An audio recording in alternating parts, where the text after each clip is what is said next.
on this episode of Therapy Bites Art Lab. Hey, T-Ballers, that stands for TherapyBites A.R.T. Labbers, and we welcome you to another team episode. We do these short episodes every other week. Then every other week we do a interview episode. And today we're going to tackle a request we've had from several folks, and that is, how do you heal a distant relationship? If you have a parent, a sibling, a friend, child, son or daughter, and that person has kind of, for whatever reason, sadly chosen to distance themselves from you, what can you do to heal that relationship? And that's what today's episode is all about. How to draw close when someone else is drawing away. And we're going to talk all about that coming up next. Welcome to Therapy Bites Art Lab, where Dr. Heath and his special guests share real-life stories of helping and healing, fresh from the actual therapy couch, while taking a bite out of common counseling missteps and misconceptions. And now, here's Heath and the T-Ball team. Okay, well, in the art lab today, we have my three fellow clinicians, and they are all master's level licensed clinicians. And my background is with a PhD in neuropsychology and a PhD in forensic psychology. We had a request on how to draw close to somebody when they're choosing to draw away. Have you guys run into this in therapy where people kind of wonder, how do I heal? How do I fix a relationship? Yes, this has actually been something that has come up quite frequently when working with people. There's quite a few different things that I talk to them about, but I'll just pick one so I don't take up all the breathing space here. But I think what's important to remember is that, well, I go back to this a lot, but let's look at the circles of concern and influence. If you imagine, those of you who aren't watching this on video, if you would imagine a small circle inside of a bigger circle, your small circle is your circle of influence. These are the things that you have control over. So this would be your thoughts, your behaviors, your emotions. Circle of concern, things you don't have control over. Anybody else's thoughts, behaviors, emotions, choices, situations, anything like that. So what I try to encourage them to remember is, no matter how somebody else is behaving towards you, you still have the opportunity to choose how you're going to behave and talk to that other person. I think that's fabulous. What great advice is that? Just to realize that you can apply the serenity prayer. The serenity prayer is great to apply in life, but also relationships as well, to be able to understand the difference between circumstances that can and can't be changed, the courage to take action in cases where we can change things, but then the serenity to accept when we can't. But just apply that to your relationships. You know, that eliminates just fertile ground for somebody labeling you as controlling, somebody labeling you as manipulative. To realize what you can control and what you can't, and what you can control. What are some of the things that you can control from your side of the relationship, folks? What you say, what you think.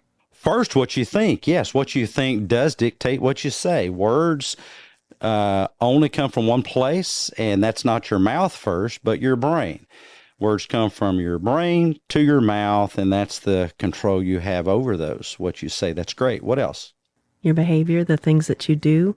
Mm-hmm. Yes, that's another thing controlled by thoughts. It's not the other person controlling what you do.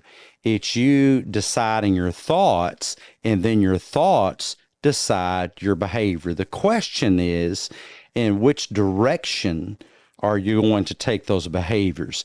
In a healthy direction or an unhealthy direction? So your best chance of healing a distant relationship is to do all things properly.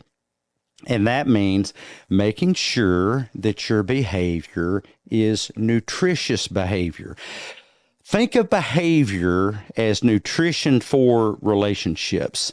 And relationships can withstand a lot of, malnutrition, but only so much. I'll actually give you a calculation of that. You should make sure that in any relationship, it's only about 20% overall. That's 1 out of 5. 1 out of 5 interactions, if you're going to allow yourself any unhealthy behavior at all, you're making a mistake if it's more than 1 out of 5. However, and this is a big however, if it is a distant relationship, that number is going to have to be pretty close to, if not 0.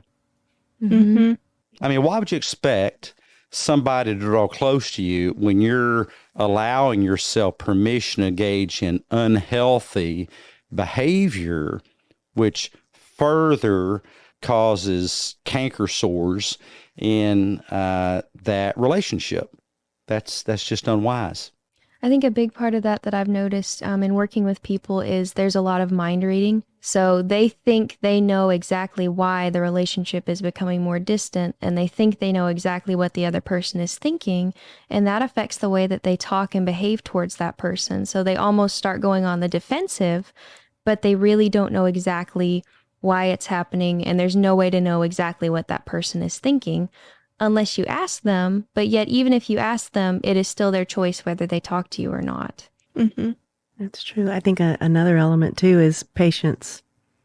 When you're trying to mend a relationship like that, to have the healthy behavior and be willing to be patient, because healing takes time. Yeah, I think people, they put a stopwatch on it or something. You know, I want it fixed and I want it now. And understand that others view such urgency often as a threat. If you use the Eisenhower matrix, which I recommend that you do that, you can look that up. It has 4 quadrants.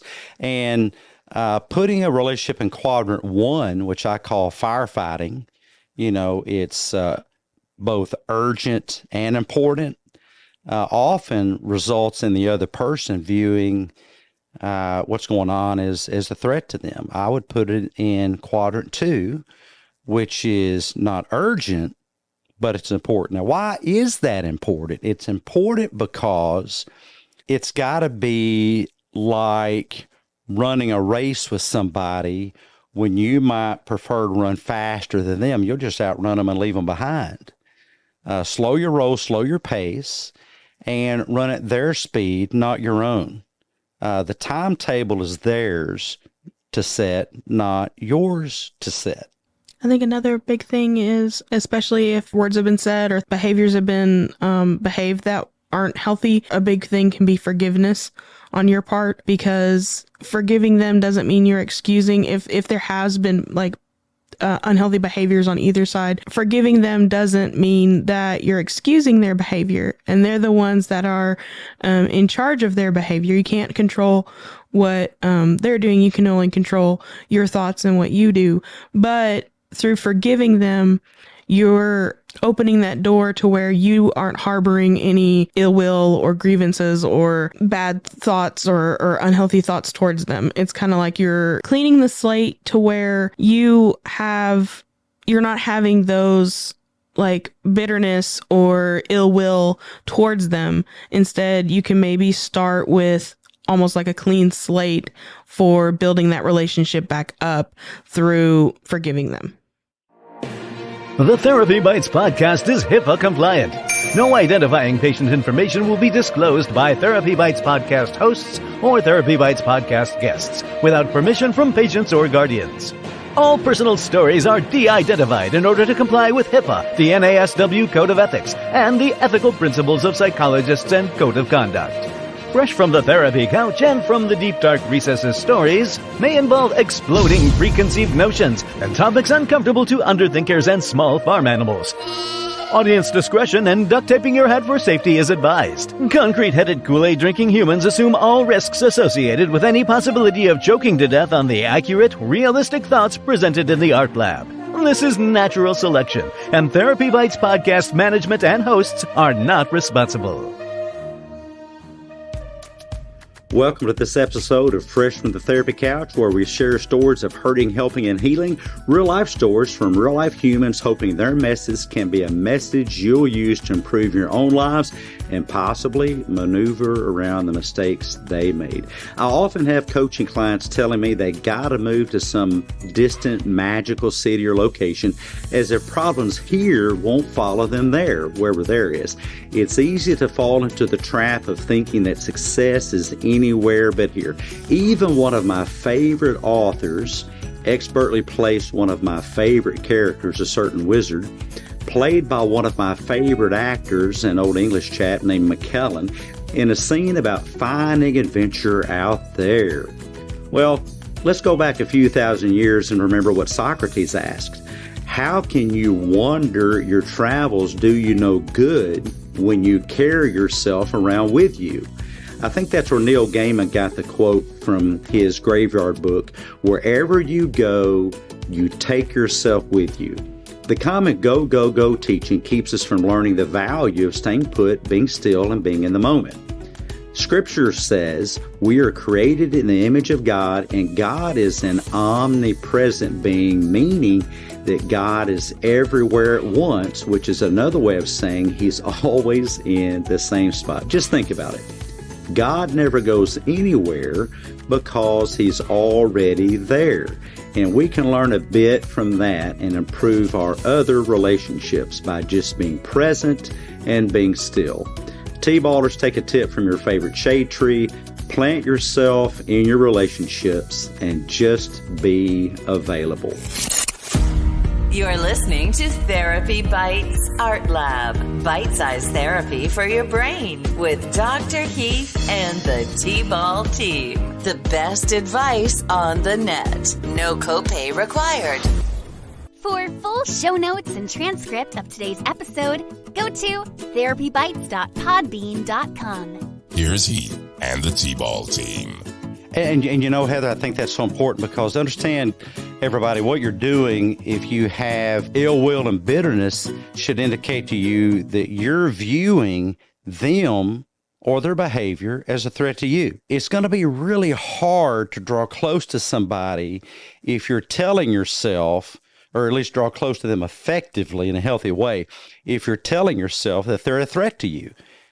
I mean, how would you do that? You're viewing the other person as a grizzly bear, but you want a hug, a grizzly bear hug, and you're thinking they're going to chew your head off. Well, you have to come to a place mentally where you realize that the lack of a preferred response from them is not a threat to you, but also the presence of a non-preferred response from them is also not a threat to you, because you will subconsciously sabotage any attempts at drawing close if you're telling yourself that they're saying something I don't want to hear, they're cussing or name calling, or if you view it as being disrespected to you, then you're viewing them as a threat. If you really want to be in a relationship with somebody, be the healthy person and be willing to radically accept, unless the behavior is illegal, dangerous to you, physically, which would make it illegal, or immoral, then why can't they engage life in the way that they choose to engage life? By the way, for you Christians out there, that's how God engages us. God engages us not from where He is. God engages us from where we are. He starts where we are, and He works to bring us forward little by little by little. By the way, if you want to know one of the main purposes to humanity of the Old Testament is a story of God doing just that. He starts where the human race is, and over millennia, little by little, inch by inch, brings us forward. Try that on a distant relationship that you want to be closer to you. Start where they are. Don't expect them to start where you are. It just simply doesn't work that way. By the way, for you clinicians listening, that's Therapy 101. Start where your patient is. Start where your client is. Don't expect them to catch up with you. You need to slow down for them. Mm-hmm. Right. And, going back to the harboring the bitterness and the ill will, if you continue with that too, you may miss out on something very important if you have a conversation with that person. Because if you're on the defensive and you're thinking anything that comes out of their mouth is a threat and I have to defend myself, they may say something along the lines of, well, you're the one who cut me off. Now, if I'm on the defensive and I'm decide to just be like, well, no, that was you that did that to me, we could end up in just like an argument and not get anywhere. But if instead I take a step back and think, oh, that's what they're thinking. They're thinking that I've been the one drawing away from them. I need more clarification. You could ask them, well, what kind of things have led you to think about that? You could get more in depth, and it may just be a huge misunderstanding. You never know. But if you are kind of in that fight or flight right off the bat, you're not going to be saving that space. We like to talk about space and grace. You're not going to have that space and grace to actually hear what that person is saying.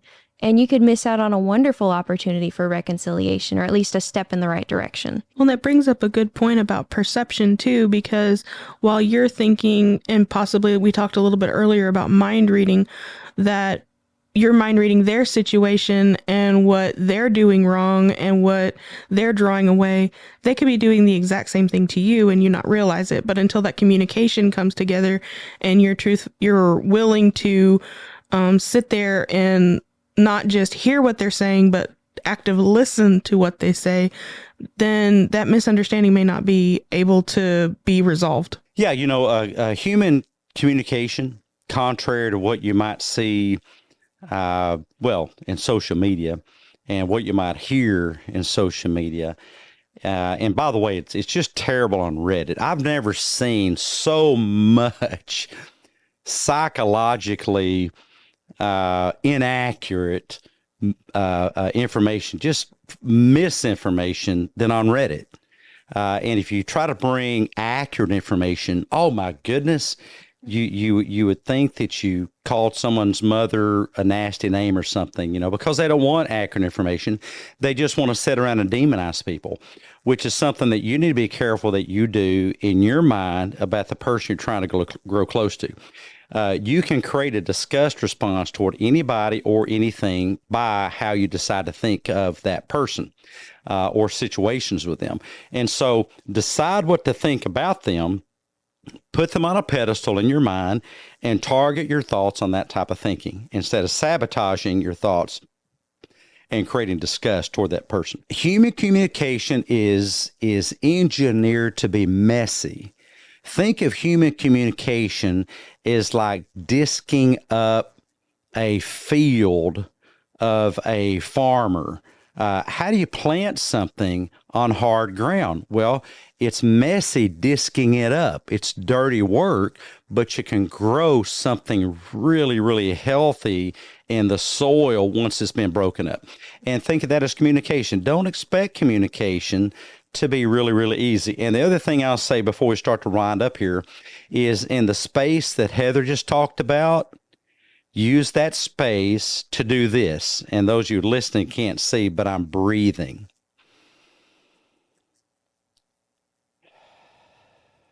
Now, I'm being very demonstrative with it, but focus on your breathing. When you're having a difficult interaction, it just works better if you breathe, because breathing funnels oxygen to the brain, and oxygenated brains do better in difficult relationship situations than brains that are deoxygenated, brains that are starving from oxygen. It's called hypoxia, too low of oxygen.